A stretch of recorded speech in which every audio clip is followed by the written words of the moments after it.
कैसे हो दोस्तों।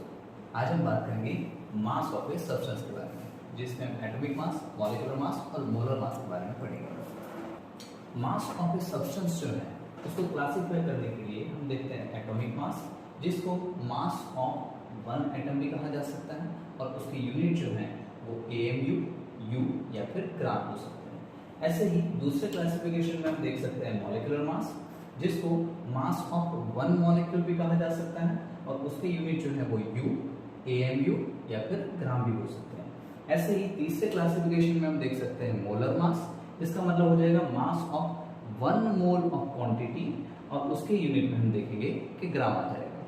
यहाँ पर ये जो वर्ड AMU यूज हुआ है उसका मीनिंग हो जाएगा एटॉमिक मास यूनिट। ऐसे ही जो U है उसका मीनिंग है यूनिफाइड मास।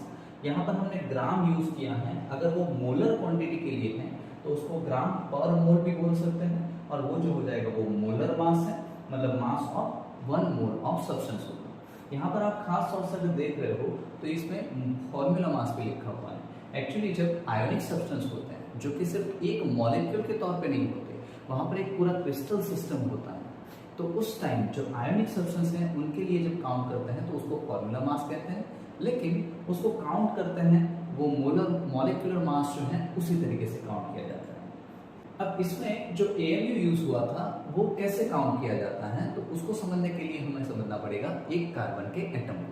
जैसे कि अगर मुझे फाइंड करना है कि एक कार्बन के एटम का मास क्या है, तो उसके लिए हम देखेंगे कि कार्बन के एटम में क्या क्या होता है। तो एक कार्बन का जो एटम है उसके न्यूक्लियस के अंदर 6 प्रोटॉन, 6 न्यूट्रॉन और सराउंडिंग में 6 इलेक्ट्रॉन होंगे। इस सब एटॉमिक पार्टिकल्स प्रोटॉन, न्यूट्रॉन और इलेक्ट्रॉन का मास अगर सम कर दिया तो उससे हमें मिल जाएगा mass of one carbon atom. तो इसके लिए हमें समझना पड़ेगा कि प्रोटॉन, इलेक्ट्रॉन और न्यूट्रॉन का मास कितना है। तो यहाँ पर हम देखते हैं मास ऑफ सब एटॉमिक पार्टिकल्स, जिसमें प्रोटॉन, न्यूट्रॉन और इलेक्ट्रॉन का मास दे रखा है। यहाँ पर आप देख सकते हो कि प्रोटॉन और न्यूट्रॉन का जो मास है वो ऑलमोस्ट सिमिलर है, जबकि इलेक्ट्रॉन का जो मास है वो प्रोटॉन और न्यूट्रॉन के कंपेयर में बहुत ही कम है। मतलब कि इलेक्ट्रॉन के मास को हम प्रोटॉन और न्यूट्रॉन के कंपेयर में निग्लेक्ट कर सकते हैं। अब यही बात हम कैलकुलेशन में कैसे देखते हैं, तो यहाँ पर मास ऑफ वन कार्बन एटम हो जाएगा 6 प्रोटॉन, 6 न्यूट्रॉन और 6 इलेक्ट्रॉन के हिसाब से 6 Mp, 6 Mn प्लस 6 Mp। अब यहाँ पर हम दूसरे स्टेप में 6 Mp प्लस 6 Mp लिख रहे हैं, जिसका मीनिंग ये हो जाएगा कि मास ऑफ इलेक्ट्रॉन है उसको हमने निग्लेक्ट कर दिया है, और मास ऑफ न्यूट्रॉन जो है उसको हमने काउंट कर लिया कि वो मास ऑफ प्रोटॉन के जितने ही हैं, तो यहाँ पर आंसर मिल जाएगा 12 Mp। अब देखने वाली बात यह है कि मास of one carbon atom Mp की वैल्यू जब रखते हैं तो 12 इंटू ये हो जाएगा इतने ग्राम। अब यहाँ पर IUPAC ने ये सजेस्ट किया था कि मास ऑफ वन कार्बन एटम जो होता है वो 12 AMU के अकॉर्डिंग होगा, मतलब ये जो है वो हो जाएगा 12 AMU। और IUPAC ने ये भी बताया कि 1/12 of mass of one carbon atom अगर लेंगे तो यहाँ पर मिलेगा 1 AMU। तो अगर इस वैल्यू के लिए हम 1/12 वैल्यू फाइंड करते हैं तो 1/12 से मल्टीप्लाई करने के बाद ये वैल्यू मिल जाएगी 1.67 इंटू 10⁻24 ग्राम। तो 1 AMU ये वैल्यू हो गई, लेकिन ये जो है वो अप्रोक्सीमेट वैल्यू है। अब इसी के लिए एक दूसरा केस देखते हैं। तो यहाँ पर एक कार्बन के एटम का मास डिफाइन करने के लिए जब IUPAC ने सजेस्ट किया था वो क्या था, 1 carbon atom is equal to 12 AMU। अब एक और बात, mass of one carbon atom जो स्टडी से मिल रहा था, जिसमें हमने मास स्पेक्ट्रोमीटर इंस्ट्रूमेंट का यूज किया, तो वहां पर आ रहा था 1.992648 इंटू 10⁻23 ग्राम।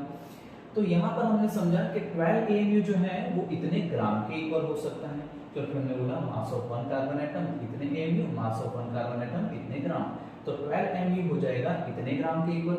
तो अगर इसमें 1 AMU फाइंड करते हैं तो क्या वैल्यू मिलेगी, तो 1 AMU की वैल्यू ये हो जाएगी, जो कि ज्यादा एक्यूरेट वैल्यू है। अब ये जो वैल्यू है उसी के तौर पर हम देखते हैं कि अगर हमें एटॉमिक मास या फिर मोलर मास की कैलकुलेशन करनी है तो कैसे कर सकते हैं।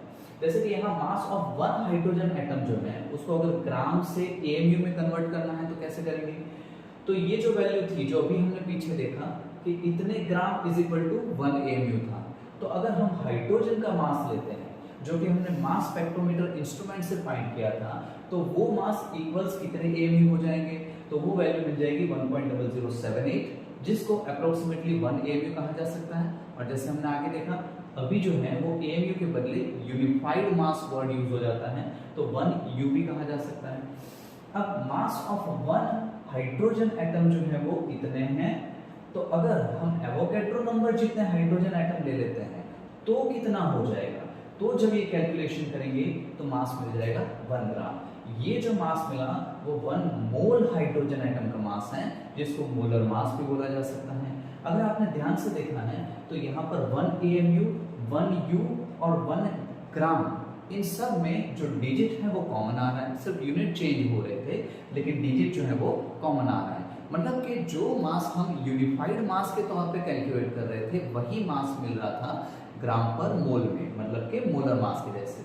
तो हमने फाइनली देखा कि मास ऑफ हाइड्रोजन एटम जो है वो 1 ग्राम पर मोल कहा जा सकता है, मतलब कि 1 मोल अगर हम क्वांटिटी लेते हैं तो उसका मास हो जाएगा 1 ग्राम। ऐसे ही अगर हमें कि एटम का मास डिफाइन करना है तो उसके लिए जैसे लेते हैं हाइड्रोजन एटम के लिए तो 1.0078 AMU, जिसको इतने यूनिफाइड मास भी बोला जा सकता है, ये हो जाएगा atomic mass.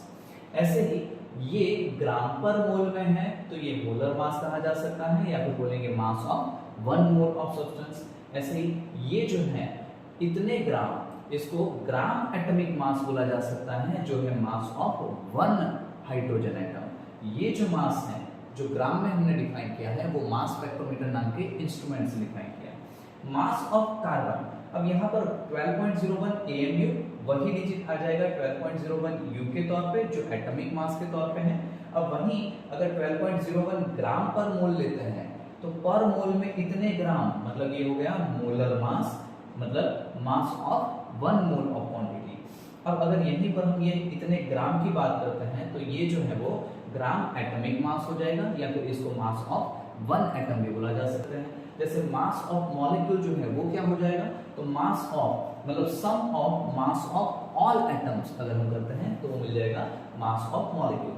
Mass of 1 molecule of water, अब यहाँ पर देखते हैं हाइड्रोजन के मास को हमने डिफाइन किया था 1 के तौर पे, तो हाइड्रोजन 2 है तो 2 प्लस ऑक्सीजन का मास हो जाएगा 16, तो 2 प्लस 16 करेंगे आंसर मिल जाएगा 18 AMU। तो 18 AMU या फिर 18 U जो है वो उसका मॉलिक्यूलर मास कहा जाएगा। ऐसे ही अगर मास ऑफ 1 मोल ऑफ मॉलिक्यूल हम काउंट करते हैं तो उसकी वैल्यू हो जाएगी 18 ग्राम, मतलब कि 18 ग्राम पर मोल उसका ग्राम मोलर मास, या फिर उसको शॉर्ट में मोलर मास भी कहा जा सकता है। ऐसे ही हम मास ऑफ 1 मॉलिक्यूल ऑफ एमोनिया भी डिफाइन कर सकते हैं, जैसे कि 17 AMU या फिर 17 U जो है वो मॉलिक्यूलर मास हो जाएगा। और ऐसे ही mass of 1 mole molecule of ammonia जो है उसके लिए कैलकुलेशन आ जाएगी 17 ग्राम, मतलब कि एमोनिया के लिए मोलर मास जो है वो 17 ग्राम पर मोल हो जाएगा। ऐसे वीडियो देखने के लिए हमारे साथ जुड़े रहिए। Thank you.